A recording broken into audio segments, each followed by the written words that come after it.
So what happens to a family when there is an alcoholic? And this also applies to families who have somebody that is also using substances, such as drugs.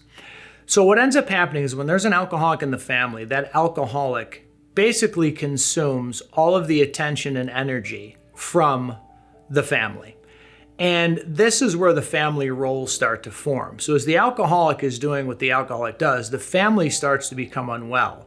And they start to take on maladaptive coping skills and maladapted family roles to help adjust to the dysfunction and the turmoil that the alcoholic is causing.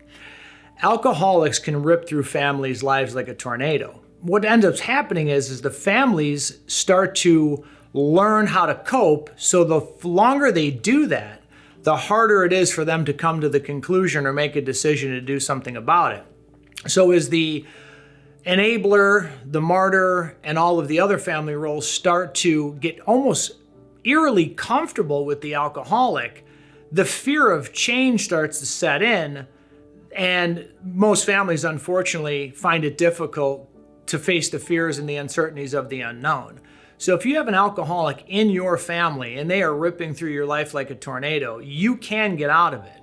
And you don't have to stay in it, because when a family is consumed with an addiction or an alcoholic, we don't want you to start making justifications for them, such as they still have a job, they still have this, they haven't been arrested, and start thinking that they're a functional alcoholic. So if you have had enough and you guys are ready to do something about it, you don't have to live this way anymore. And the longer you wait to do something, the harder it is going to be to do something. Because as I said earlier, once those roles start to form, families get fearful.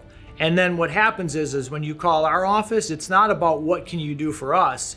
You almost hear us taking away something from you because you're clinging to those coping skills that you've acquired to help with the devastation of the alcoholic.